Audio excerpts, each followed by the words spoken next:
So yesterday I had to unfriend another personal trainer on Facebook. There's one of the things I've been contemplating for a while, just the stuff that I had been seeing out of the individual.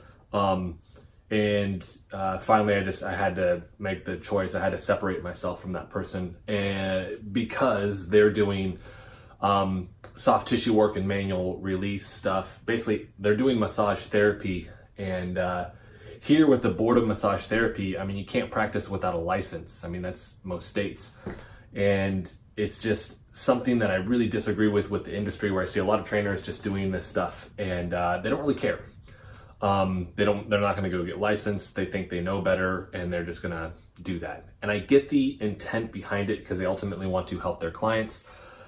And I empathize with that. I want to help my clients too. And I've had clients that have looked at me like, why don't you do that? And I don't. I refuse. I tell them, I was like, dude, I know massage therapists that I can send you to. There's nothing wrong with referring out for this stuff. I'm not a chiropractor. I'm not a massage therapist. I'm not a doctor, right? I'm not a physical therapist. A lot of times what I see is people are kind of crossing those borders, and they're delving into something that they're not actually certified to do, they haven't gone to school for. They're either watching other people, or they're watching YouTube videos or looking up articles and deciding that they can do this stuff on their own.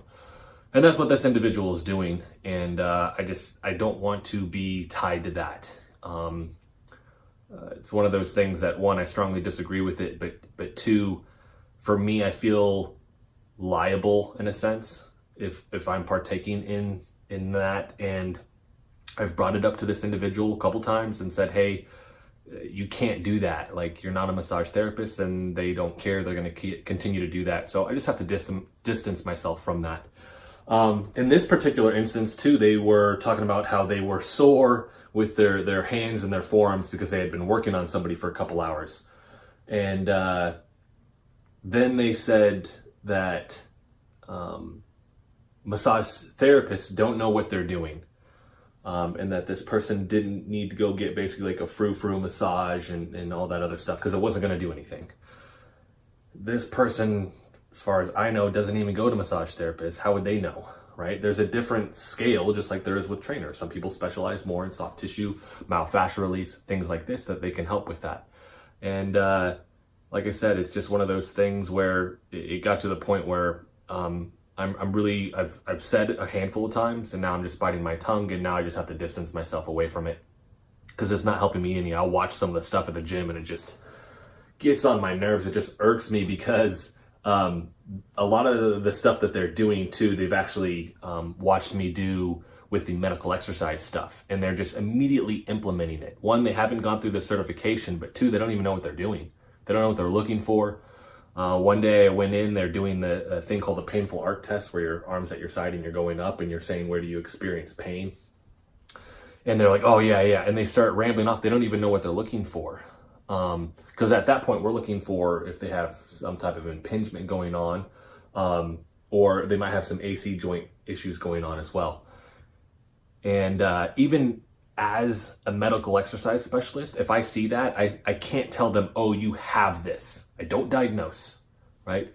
What I'll end up doing is saying, hey, you need to go see the handful of physical therapists that I refer out to. You can go see Dr. John, Dr. Mike, the chiropractors that I trust. I need you to refer out. They can diagnose. They can do the muscle testing, right? I can do the muscle testing with certain things. And I know where that kind of ends. But with that, I can't diagnose you. It's just a signal to me like, hey, something legit is going on. Then I refer out. So one of the big things, I've talked about this before, that I got out of the medical exercise specialist program post-rehab is understanding and knowing, I mean, what your practice is, but what the scope of that practice is. So with this, I know I can't do manual release therapy on clients. I can muscle test, but I cannot diagnose. I can assist with light stretching, but I can't do the stretching for you where I'm actively getting in there and basically doing manipulation to an extent. I can't use tools like Graston tools on you. knowing what those things are, I show you, and I can actually, I'll even, if it's a partner thing, I'll show them what they could potentially do that would assist, but they can do that at home. I can't engage in that. So understanding what that is, and this person just doesn't know that, and they're going to continue to engage in that. And like I said, I just can't associate with that. It's just too risky. And eventually the problem is you're going to hurt somebody. And with that, what I've seen, because I've seen that they've hurt somebody, they push it off on something else as if they didn't do it. And then they start making them do all these other things. So then they basically putting them they'll call it physical therapy. They're putting them through therapy. But even with that, they don't know what they're doing. And it's a recipe for injuring somebody and potentially causing a long-term issue. And like I said, it's just one of those things that I'm super adamant about. And a lot of other trainers, when I meet up and I'm like, dude, I'm seeing this stuff, what do you do? And I've been asking around, and a lot of times it's just like, you just don't say anything. But it's kind of gotten to the point where I think we do need to have that discussion. We do need to say something. We do need to talk about what that scope of practice is. Everybody needs to be familiar with it, not only on the trainer side, but if you have a personal trainer. I tell all my clients that I can do these things and I can't do these things. Like, don't ask me to do massage therapy. I'm not a massage therapist. Don't ask me to adjust you like a chiropractor, which is another thing that I do. I get it, because you build a relationship and you want to help that person, your friends. But if you really want to do service to your client, to your friend, refer out to somebody that really knows what they're doing. I'm going to recommend, especially for the chiropractic side, everybody over at Zova. And they have Amy Van Antwerp is the massage therapist there. And the stuff that she does is amazing.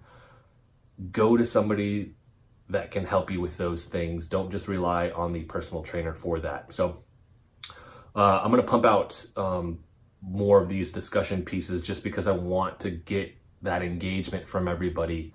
And if nobody's going to talk about it, then it's just going to constantly get swept under the rug. And that's not what I want to happen. I want this to be something that is discussed, is at the forefront of everybody's mind. Everybody understands it. And that way nobody's getting hurt, right? And the harder part with trainings is they don't want to refer out because they don't want to look bad and they don't want to lose you as a client. And I understand that, but it's going to make you look good. You're going to help that person even more so if you understand that. So that is it for this video. Hopefully I get some discussion in there that doesn't turn into just name calling and all of that. But some discussion with trainers and with anybody that has experienced that, and or maybe doesn't know. So hopefully this gets the conversation started. So thanks for watching, guys.